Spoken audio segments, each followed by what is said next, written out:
Welcome to the Living the Dream podcast with Curveball. If you believe, you can achieve.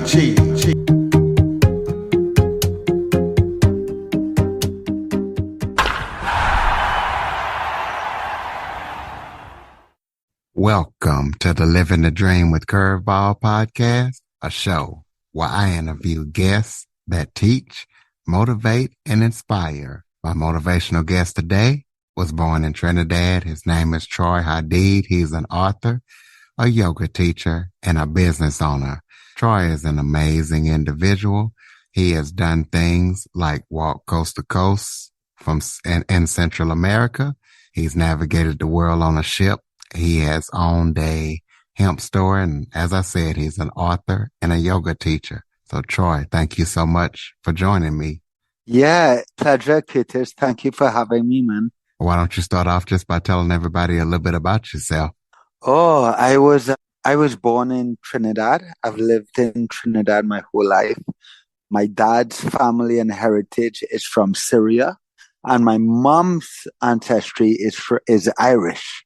I lived in Trinidad my whole life. Like I said, I went to school in Florida, and I've done quite a bit of traveling.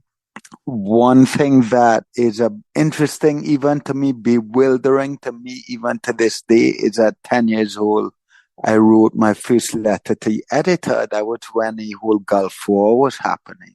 And at 10 years old, I was pleading to prime ministers and presidents and leaders all over the world to stop fighting. And I often wonder what possessed me at 10 years old to do such a thing.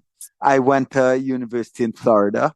And when I came back home, I opened Trinidad's first hemp store, which I am always very clear that this was not a head shop. This was a hemp shop. So it didn't sell smoking, paraphernalia, and so on, but all the clothes, cosmetics, all the products were made out of hemp, environmentally friendly materials. I sold that business, so I closed that business down after about 7 years, and I opened a waste cooking oil recycling business, which collected waste cooking oil, cleaned it up, and exported it to Europe for biofuel. I then sold that business and put everything I had in an amazing and beautiful yoga community that has been alive for the last 7 years or more. Our studio is now closed. We're now online, and we're reopening our studio next year. And above all, Curtis, if someone were to ask me what I do or who I am, I would simply have to say that I would prefer not to lock myself into a box. I might be a yoga teacher. I just finished writing a book. I do public speaking.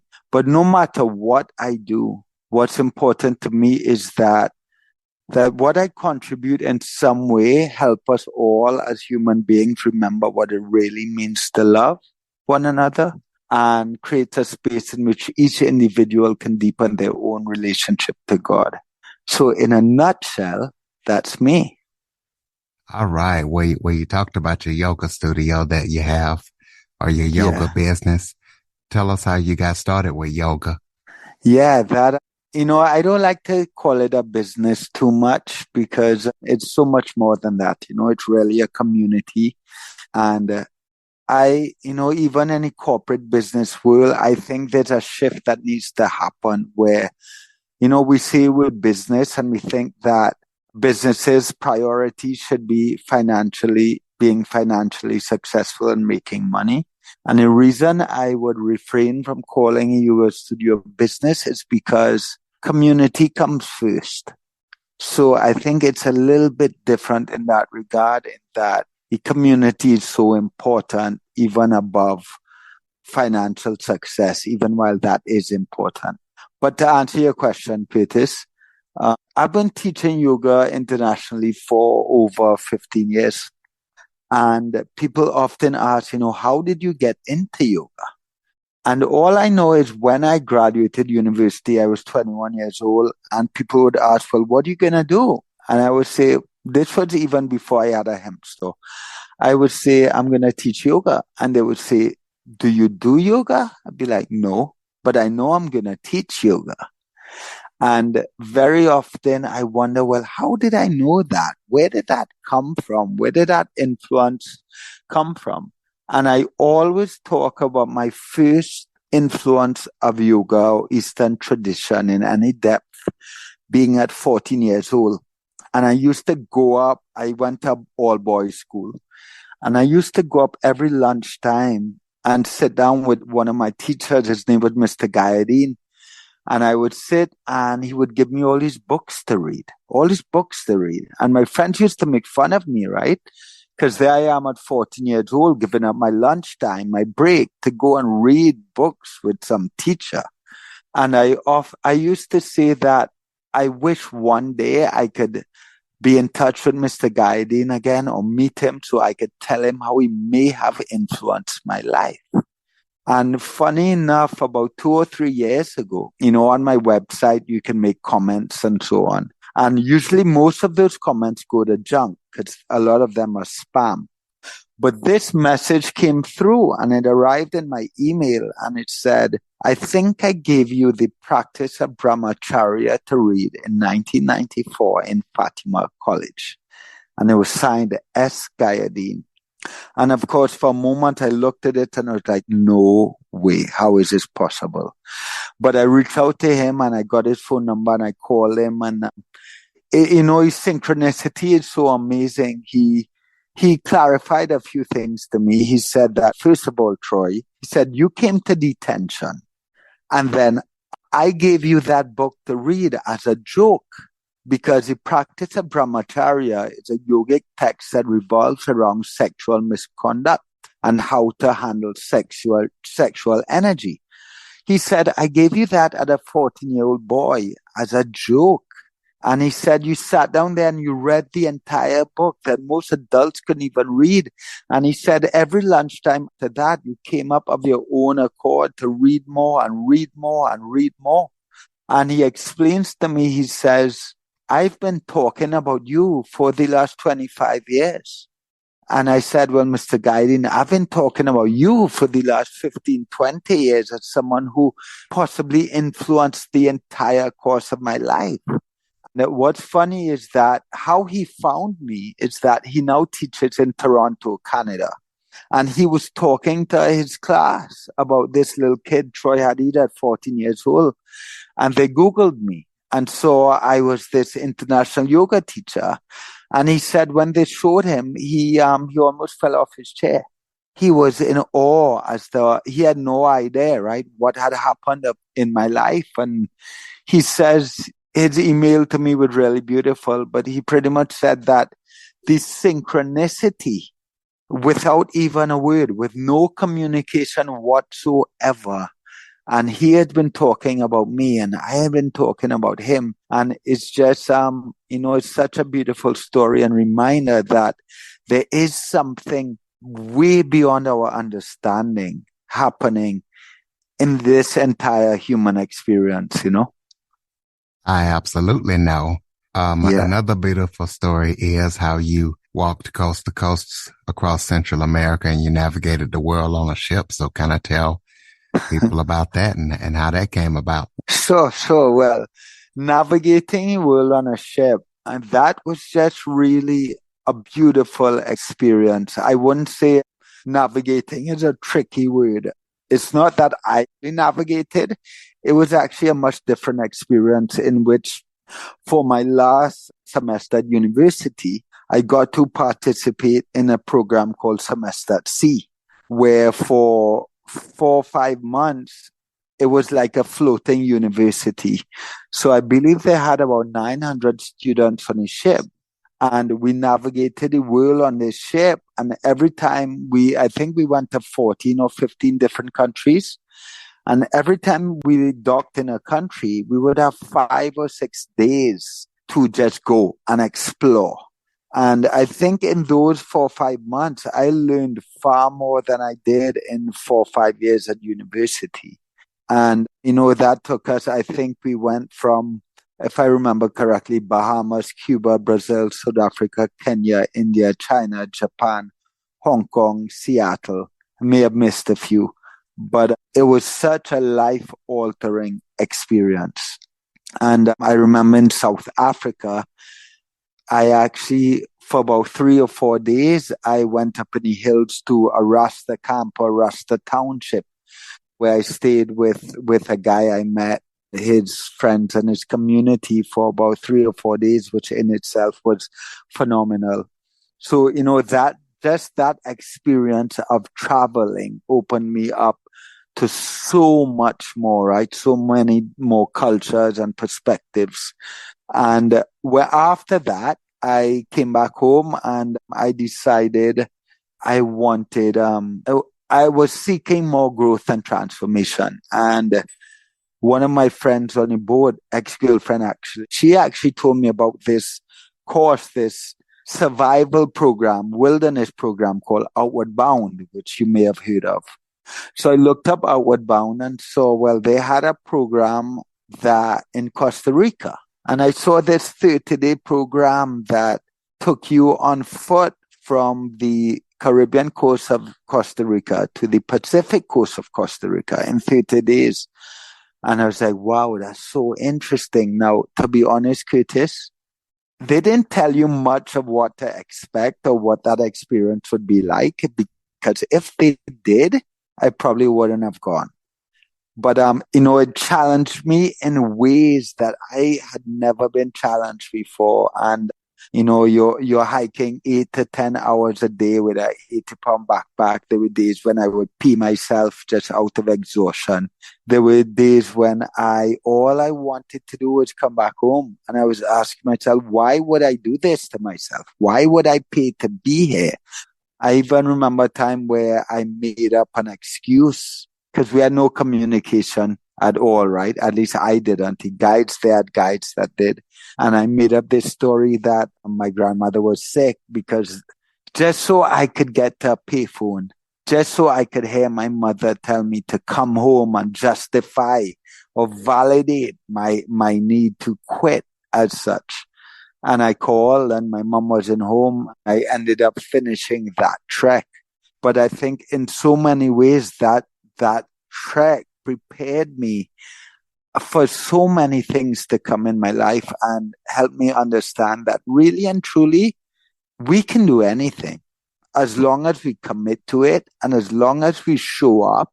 The power of the mind is exceptional. I don't think we would ever really understand how powerful the mind is, So that's a little bit about those two experiences.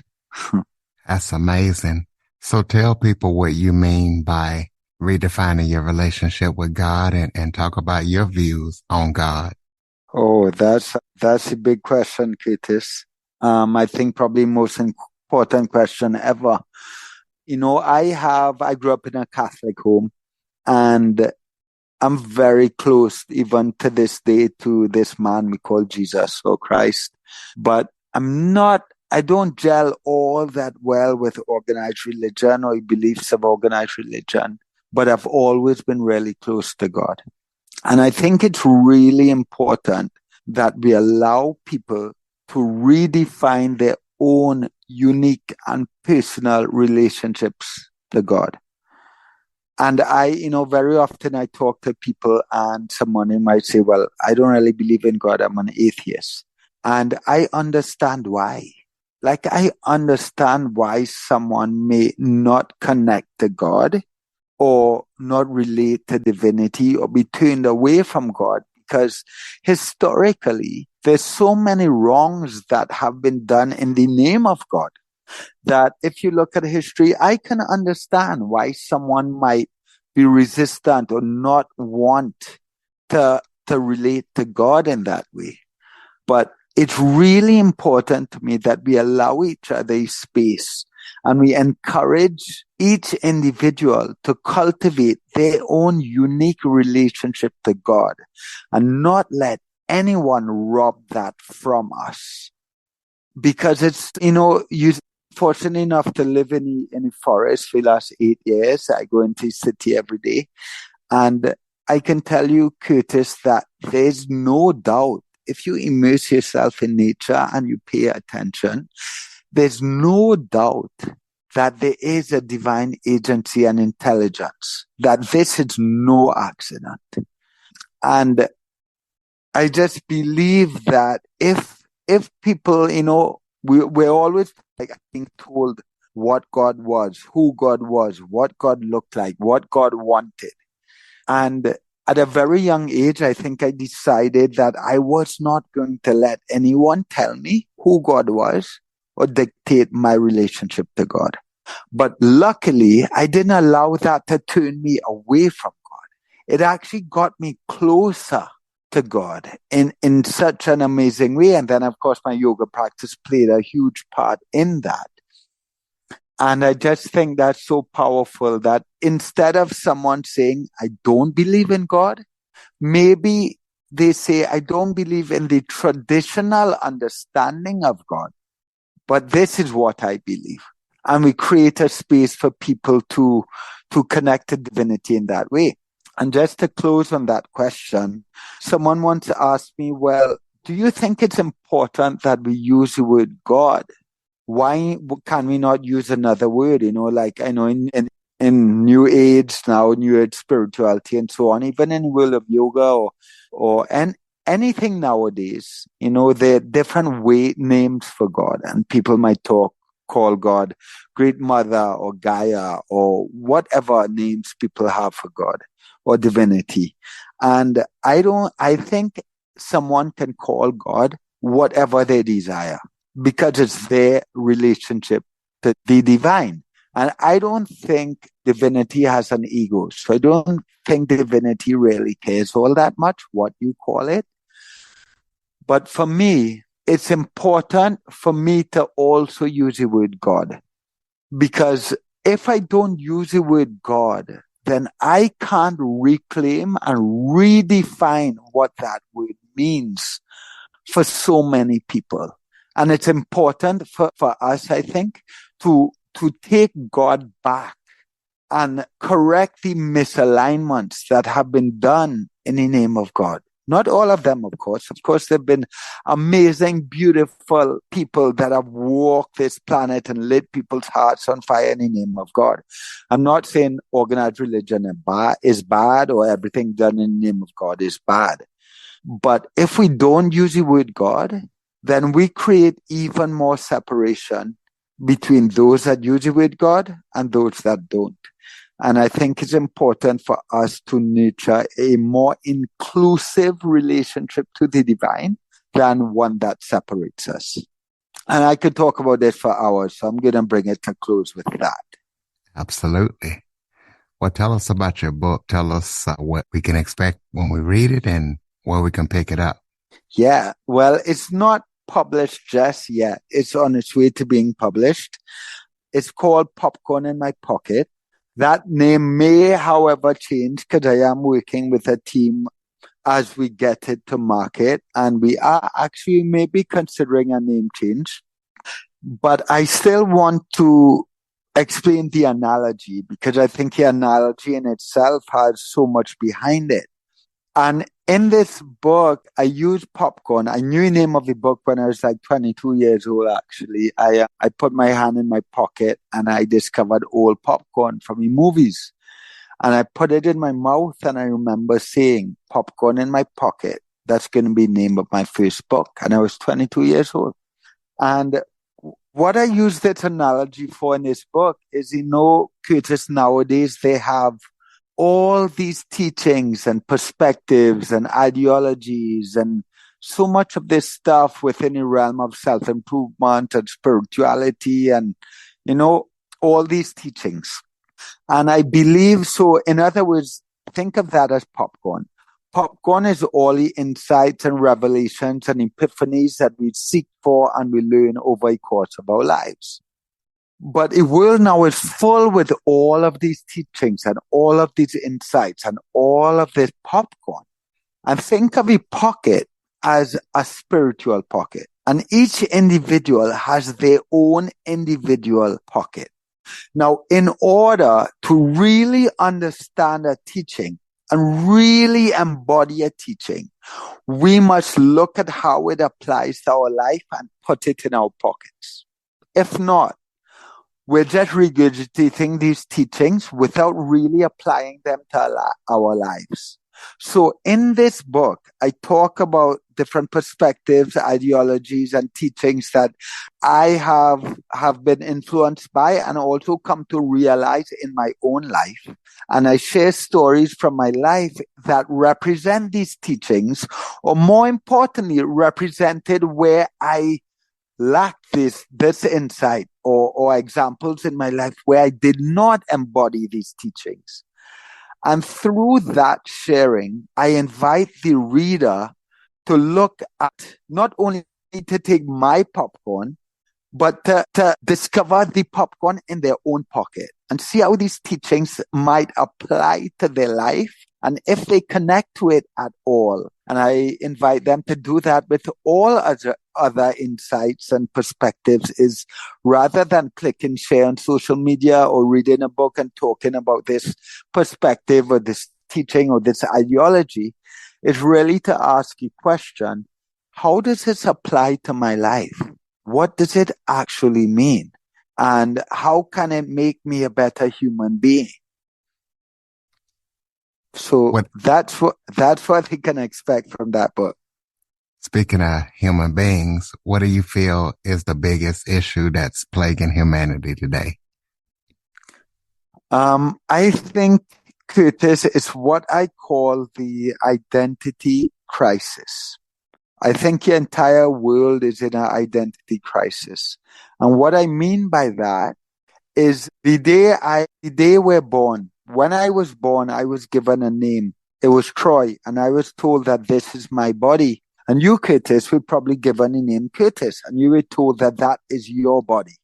So while we are in a human experience, as long as I identify with my body as being who I am, then unconsciously, everything I do is going to hold the preservation of that body as my priority. Because if my body is who I am, then when my body ceases to exist, which it will one day, that's the only guarantee we have. When my body ceases to exist, it would mean that I also cease to exist. And that's not necessarily a narrative that I buy into, because I so vast. And I believe that the resonance and the vibration of our words and our actions and our thoughts and our relationships, that will live forever. And we as individuals, that resonance and vibration will live far after we leave our bodies. And if I can connect to an identity that I am a part of beyond my physical body, then what that does is increase my capacity to love one another, to love others. And that goes for all of us. Because if I identify with being my body, then like I said, I'm always going to put my preservation above everyone else. And even when I start to expand my identity, we go through adulthood and we grow up, and our identity begins to expand to our careers, our family, our inner circles, even our opinions. Imagine, Curtis, that we say things like, I, a yoga teacher. Well, does that mean that if I'm not teaching yoga, I don't exist? Or does that mean I can't be anything else? We even say things like, I am sad, I am happy. We define ourselves by these temporary states. Even things that, like, we just came through a pandemic. So you'll hear people say things like, I am anti-vax, I am pro-vax. Well, does that mean you can't change your mind if you identify so strongly with these opinions and these aspects of our identity? And there's so many ways in which our attachment to our individual identity causes us suffering and inhibits our ability to love one another. But if we can truly, so many cultures and so many beliefs, we talk of life after death. We talk about this reality that we are part of something bigger. But then we really have to look at our lives and ask the question, well, we're saying that, but do we really understand that? because we don't often live our lives like we do. And if we did, for me, I connect to this individual, this amazing spiritual teacher we know as Jesus. And I remember reading once that Jesus resurrected and rose from the dead to tell us, to show us that we are part of something bigger, that we are not limited to our physical bodies. And you might say that he was the Son of God. Someone might say, sure. But he also said that we will do far greater things than he has ever done. And for anyone that connects to Christ in any way, that's such a powerful teaching, And I always also say when I talk about Jesus that for me, it doesn't really matter whether he walked the planet or not, whether he ever really existed or whether someone really believes in him or not. But once we can connect to his teachings and his message, that is what is important. That is what to me makes him such a powerful force and a powerful teacher, So to bring that to a close, Curtis, I think as long as we attach to our individual physical identity and think that that is all we are, unconsciously, our choices, our decisions, and how we navigate this world will always be in defense of that identity. Our priority unconsciously will always be self-preservation. And as long as that is our priority, it will inhibit our ability from connecting to something larger and from really understanding what it is to embody this unconditional love. So in your bio, you talk about Owen privilege. So tell us what you mean by Owen privilege. Owning privilege, yes. So I was, privilege, Curtis, has to me become a bad word. I remember growing up and I was born into a family that was well off. I am of a lighter skin color. I am male. I am straight. The amount of privilege I experience and enjoy, like the advantages I enjoy in this human experience, I can't even count. But I will say one thing before I answer your question. The biggest privilege in our world is not very often acknowledged. And it's not race, it's not financial privilege, it's none of that. It's the privilege of knowing what love is. It's the privilege of coming from a community or family or support system that actually teaches you right from wrong, teaches you what love actually is. So you know security, you know that support of friends and family. And for those of us that have that, we often take it for granted. But not everyone has that. And I think that is I'm not going to even say one of. That is the most powerful privilege that exists in our world today. And it's not spoken of often enough. So to answer your question, I'm going to say this.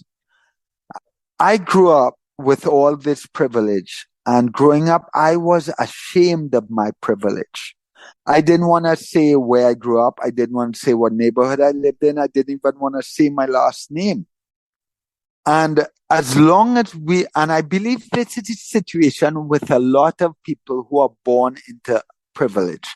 Now, privilege is an advantage.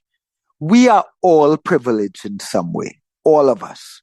And while some of us may not feel comfortable with that, understand that you can be disadvantaged in one way and privileged in another. So it's not that privilege is this massive umbrella, and being privileged is not, there's no guilt or shame that should come with that. No one chose to be born into any situation or circumstance.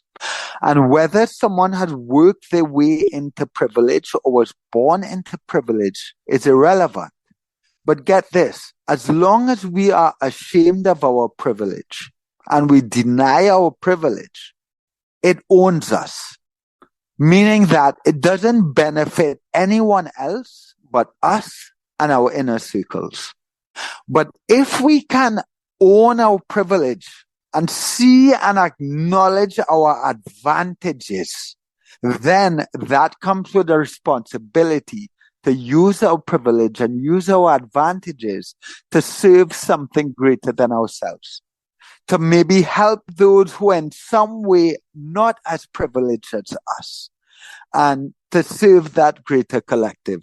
But as long as we are ashamed or overcome or feel any sense of guilt or shame around our privilege, then we'll never have the courage to own it. It will own us.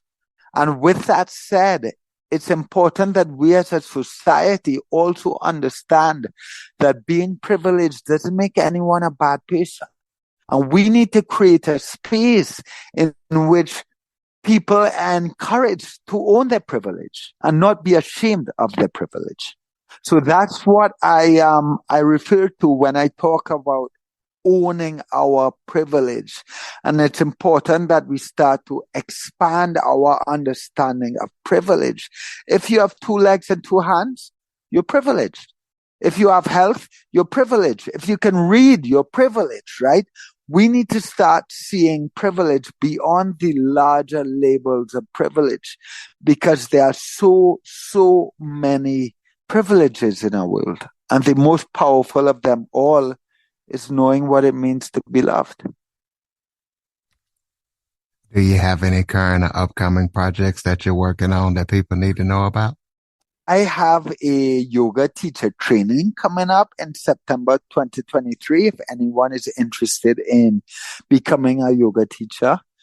But the most exciting thing I have coming up for me, Curtis, would be that book that I hope will be in market in 2023. And while there's no avenue I can say right now to go and purchase this book, I would encourage listeners to follow me on Instagram, go to my website, troyhadeed.com. And if they have any questions at all whatsoever, to reach out to me. I am an open book, and I will be honored to help anyone in their journey at all. Well, you just answered my next question about your contact info. So, final question. If you had to speak to somebody for 5 minutes, or you had that opportunity, what would you say to them? And also just close us out with any final thoughts that you have for the listeners, if I missed something that you would like to talk about. Oh, sure.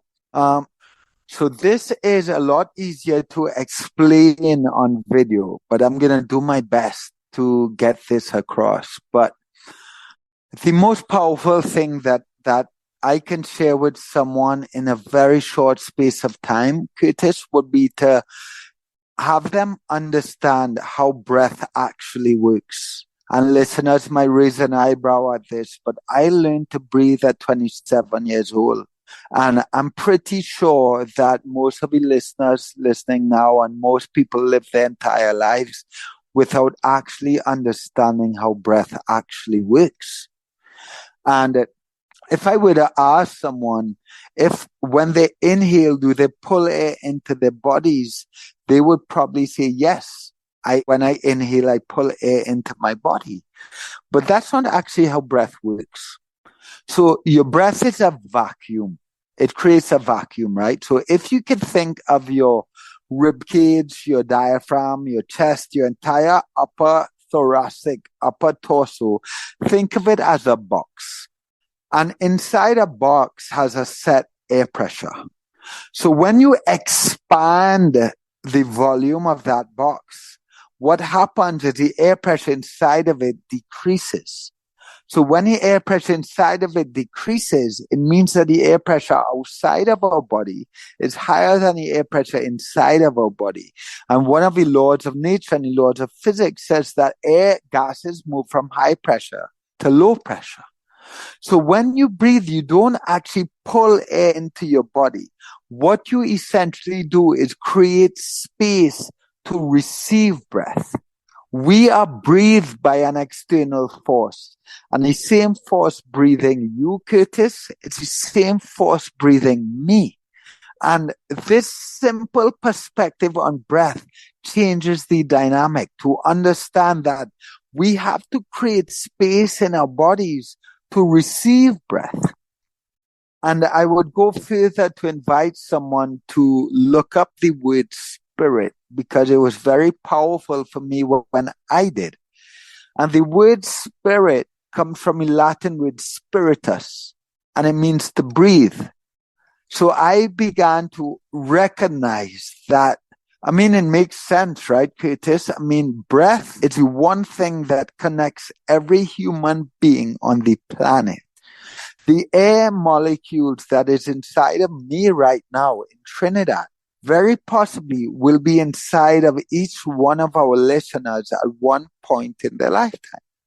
It connects us more than blood, more than DNA, more than genetics, more than ancestry, more than opinion.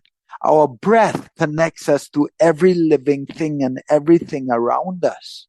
It makes sense that our breath is some form of divine agency. So I would just invite someone to take that relationship of breath and how breath works. That's not like yoga mumbo jumbo. That is actually the anatomy of breath. And to see breath as some form of divine intelligence, because if you do, and this is the last thing I would share with listeners, if you can connect to breath as some form of divine intelligence, some aspect of divine intelligence, then consider that divinity or God is making love to you 23,000 times a day, moving in and out of you.